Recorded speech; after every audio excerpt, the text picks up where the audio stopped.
Hey folks, welcome to Narratives. Narratives is a podcast exploring the ways in which the world is better than in the past, the ways it is worse, and the paths towards a better, more definite vision of the future. I'm your host, Will Jarvis, and I want to thank you for taking the time out of your day to listen to this episode. I hope you enjoy it. You can find show notes, transcripts, and videos at narrativespodcast.com.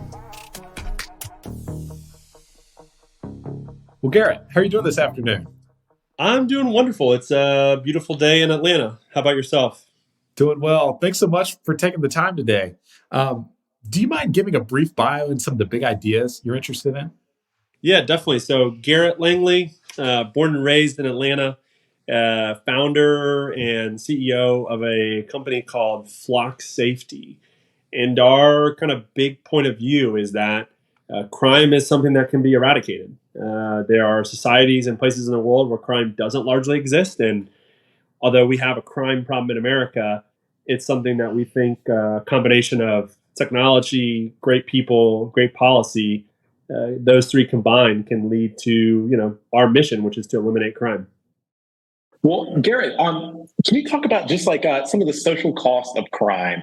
I think it's something we've kind of glossed over in society, but crime can have all these kind of negative consequences for just everyday people trying to go about their daily lives. Can you talk about that a little bit? Yeah, I mean, I think what's interesting, and look, I'm not an academic. I don't have a PhD in research, but what's interesting is that there have been study after study that show that there is a kind of direct correlation between crime, or inverse correlation between crime and economic mobility, social conditions, health. So like if you look at a health perspective, like the more crime there is, like there's actually more cardiovascular deaths.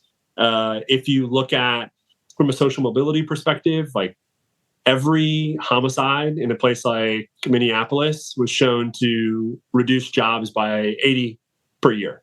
So like the point being that, and this is logical, right? If I don't feel safe, I've removed almost one of the lowest, like Maslow's hierarchy of what I need to do to have a fulfilled life.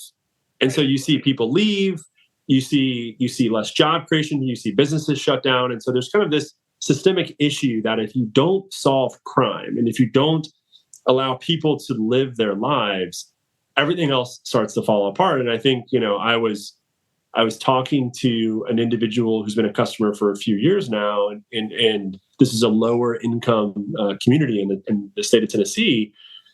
And his point was, for a lot of people, if you have a desk job behind a laptop, you live in a crime-infested city, you just move, right? You have that kind of mobility because you make enough money. But the people who are actually at the most risk are the people who can't afford to move. And so then they get stuck in this cycle where they are stuck in a town that has a lot of crime or community. They can't get out, and they're the ones who want a crime reduction more than anyone. And so to us, like we do view that as kind of our opportunity to help those communities. And that's what I think when technology at large it's doing its best, it's when it's taking, what might have historically been only available to the 1% or the 10%. And if I look at Flock and our business model, there isn't a neighborhood or city, an apartment complex in the country that can't afford our products. That's great. That's great. And can you talk about for the audience just what the product is and how it helps communities? Yeah, so we have a portfolio of products that are all focused on either devices, so hardware that detect evidence. We have a number of AI and ML models that decode that evidence. And then we have software that delivers the evidence. So what does that mean? Let's talk about a really simple case.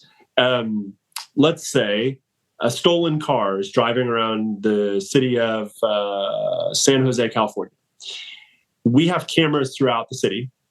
When our camera sees that car, it immediately, using that computer vision, says, oh, that's a white Honda. It's got a roof rack, it's got a bumper sticker, and it has a California license plate that says ABC 123. And according to the FBI, that car is marked as stolen. We don't know who's inside. We don't really care who's inside. But then our software delivers that information to the nearest officer so they can go dispatch and apprehend that individual. That's very much on the proactive side, right? We're tracking about 250,000 cars that have an active warrant or status of being stolen or an amber alert or a silver alert.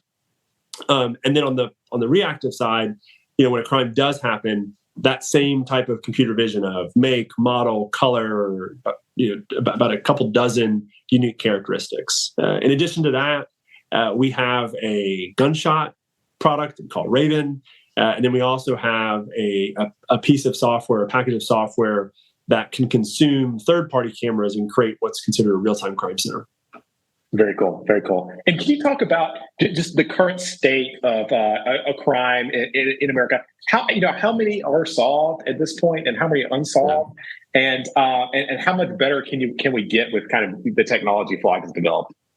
Yeah, it's an alarming statistic that only about 13% of nonviolent crime leads to an arrest. So if you took statistics in school, assume that the average criminal falls on a bell curve. That means if you're upper quartile criminal, you'll never get caught. And bottom quartile has a 1 in 4 chance of getting caught, but medium pack is 1 in 10. Those are pretty good odds. It's pretty easy to get away with crime. And if you go to the violent side, it's about 50-50, which is good, right? That's promising, but that also means that 1 in 10 violent acts in America go with no justice being delivered. And I think that's pretty wrong. I grew up in a household where your decisions have consequences. Right. And so if you believe that, our point of view is that until clearance rates are at 100% for violent and nonviolent, we have a problem. And I think that, as we were talking about earlier, this isn't really about a lack of effort. These people work really hard. It's a resourcing problem, and it's an evidence problem. And that's where I think we can help. Got it. Is it your sense we've gotten worse at solving crimes over time? Are we at this equilibrium? Do other places do it better? What's your sense of that in the United States? Yeah, I would say, so there's an interesting fact, right? So two things are happening in America that are hard to correlate. One is the amount of transparency in the news is through the roof, right? Whether you use Twitter, Facebook, TikTok, pick your social media, we know everything that's happening in our communities now.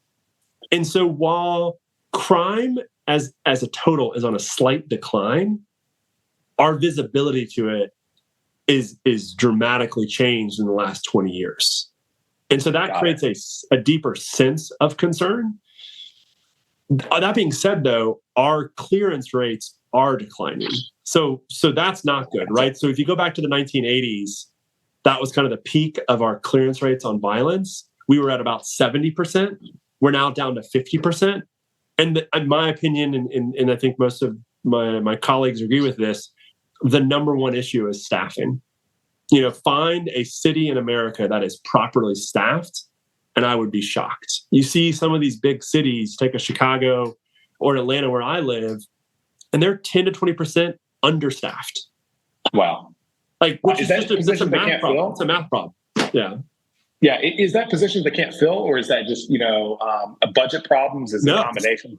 It's not budget. There's plenty of budget. They can't fill roles. I mean, you think about when a generation ago, going into law enforcement, you think about the ideal American image, and an officer was looked upon with a lot of admiration. Right. I think that image has eroded, and what it's led to is a lack of applicants, and it's led to higher attrition and retirement. So people are coming in, to getting out sooner. You've got all types of mental health issues in the job. It's a grueling job, right? It's probably very much in line with an ER nurse, where you just deal with a part of life that most people never have to see, and you see it every day. It's a pretty big mental load. Yeah. Yes, absolutely. Garrett, can you talk about the original, the origin story of Flock? How did you first have the idea for the camera, and how did things get started for you? Yeah, so I have no background in public safety. I'm an engineer, I'm an entrepreneur, and about 5 years ago, my neighborhood was the victim of large organized crime, car break-ins. Gotcha.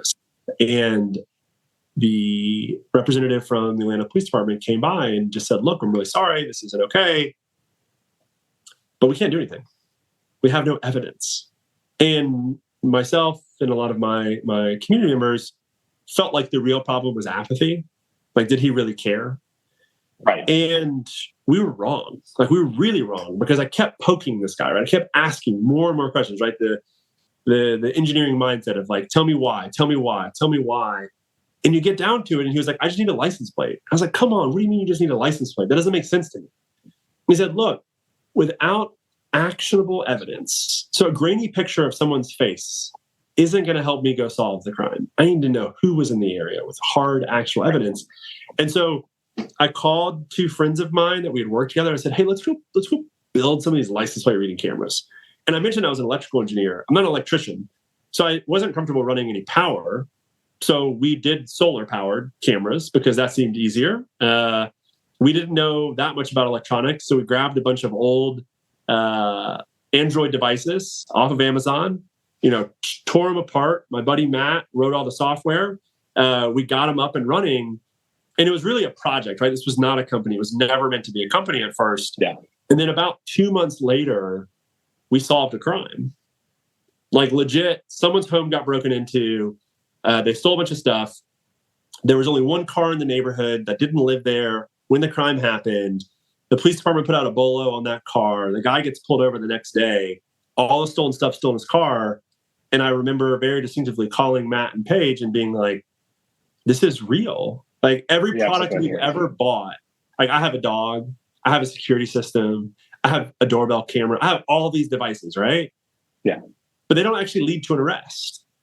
And what I want is that justice. And if you look at the primary research, this is really fascinating.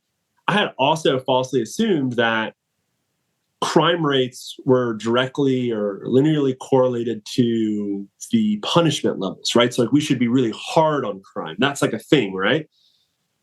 At least in America, there's no direct correlation. Interesting. And the only variable that people have been able to see any correlation to is the likelihood of getting arrested. So if you think you're going to get away with it, you just do it. But if you believe you're going to get caught, it doesn't matter whether you're looking at 6 months, 1 year, 10 years in jail, you're just not going to do it.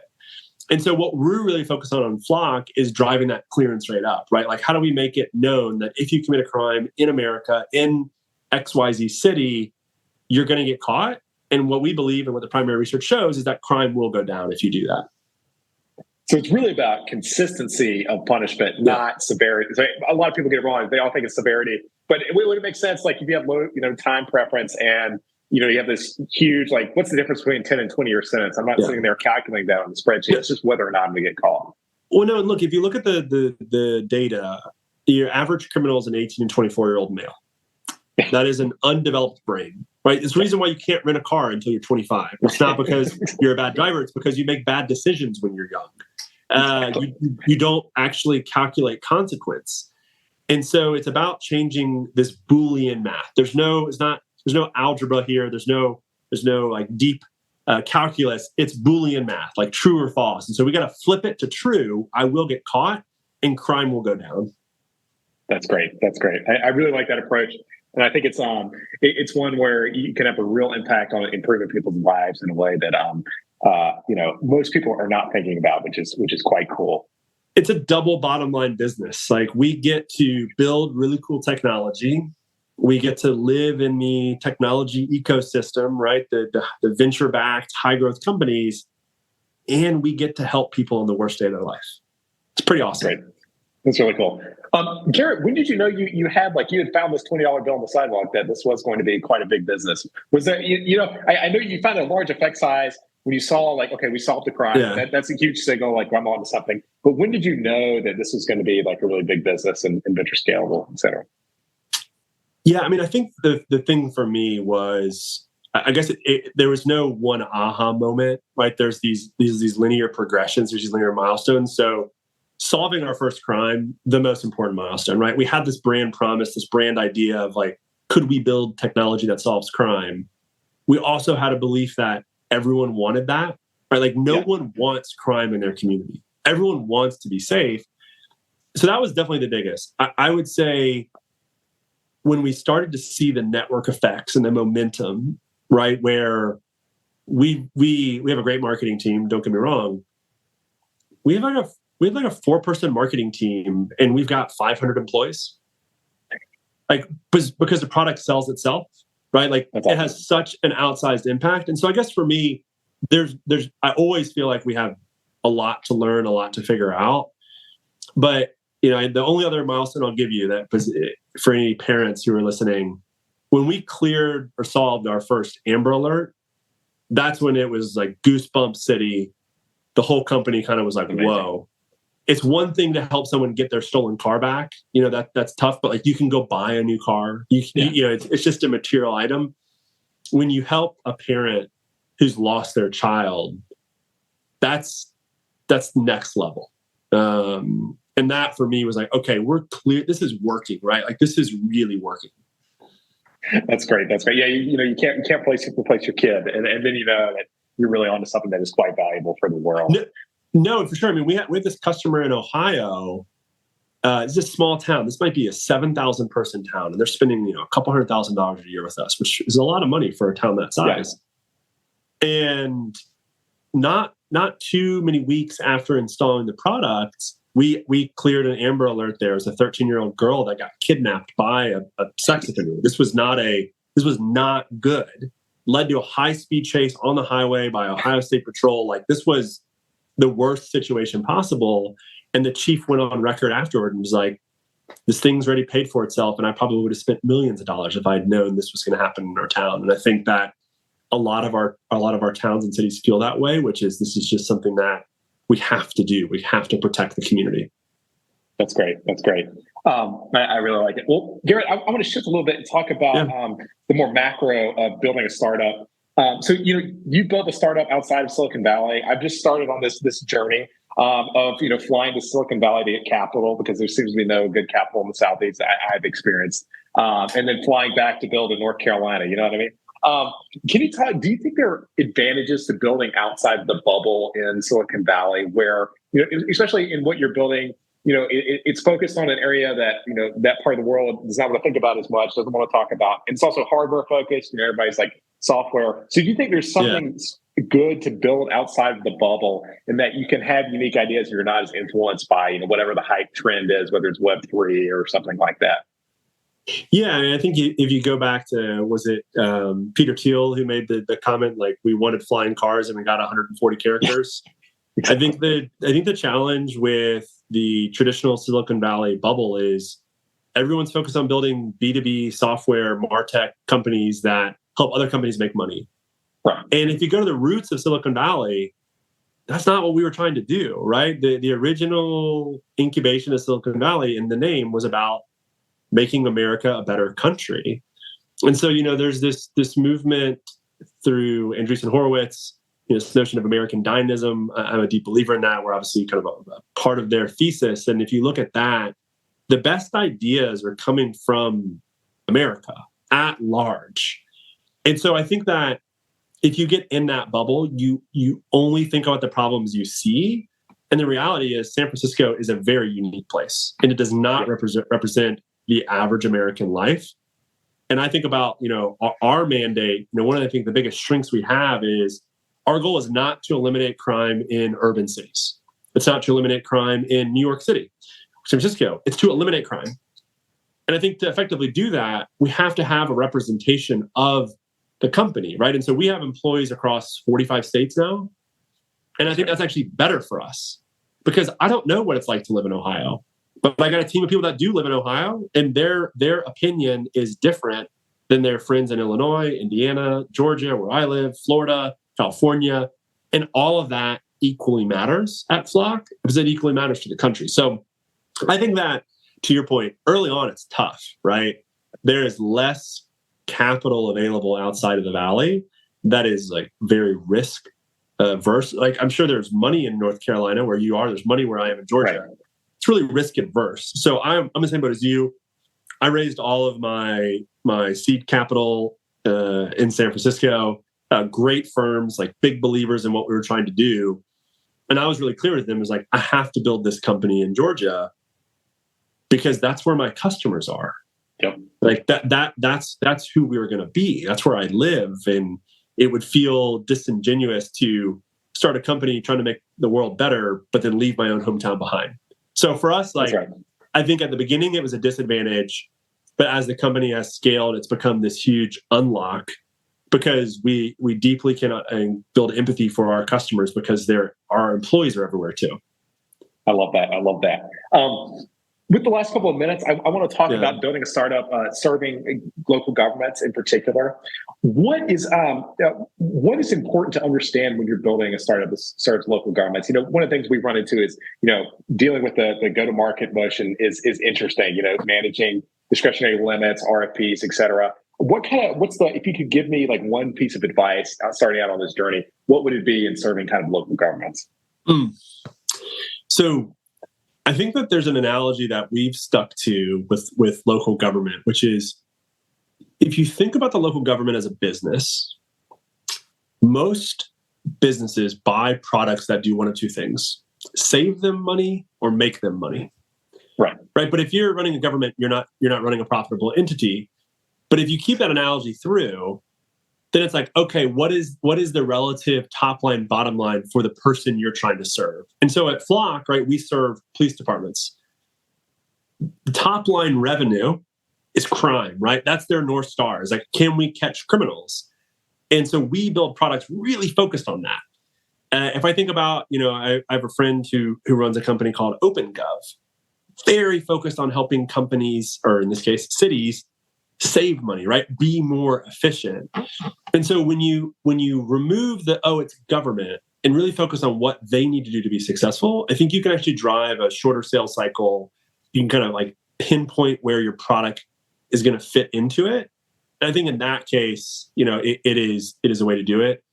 I would say on the downside, one of the challenges we've faced, and you will face as well as you start to scale, is there is a lot of technology talent that is nervous about going into a GovTech company due to the risk of being quote unquote tagged as a GovTech person versus a technology person. And so we've relied on our investors to say, look, like, go ask them. I think you're wrong in thinking that like you're going to get tagged. The question is Flock going to be very successful? And if it is, no one's going to care whether it's fintech, GovTech, MarTech. Like, you are a part of a really, really successful company, and that's what matters for your career. That's great. I love that. I think that framing is quite important for that's really, really cool. One kind of last question here. What's next for Flock? What do the next 10 years look like for you guys? Yeah. So right now, like I said, we're at about 6% of all crimes in America. That number will continue to go up. We've got two kind of really important milestones we're tracking towards. One is we believe in the next 5 years, we can reduce crime in America by 25%. That will be incredible, right? That is we will take the current curve and we will bend the curve down and we'll see less crime. The kind of intermediate milestone that I want to see is, when can we have our first city that has a crime-free year? And not like we have 1,000 people and everyone's friendly and that's a neighborhood. I mean, let's call it 250,000, over 100,000, like a real town to small city. When can we build the right mix of technology? When can we help train the police department? When can we work with policymakers to establish better policy so that, town in Indiana, town in Illinois, town in Ohio and Florida can say, we had a year with no crime because of our partners at Flock. And that, to me, will be the coolest moment we have achieved. I love that, Garrett. I love that.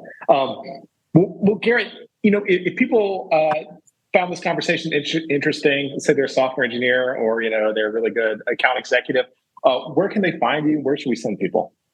Flocksafety.com. We are hiring in every department, from accounting to sales to marketing to engineering to technicians. If you want to be in the field and help dig holes and install cameras, we need everyone. So check us out at flocksafety.com, and we'd love to talk. Awesome. Thanks so much, Garrett.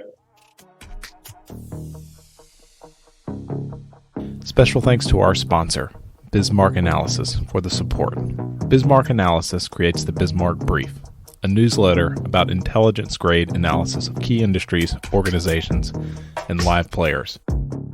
You can subscribe to Bismarck Brief at brief.bismarckanalysis.com. Thanks for listening.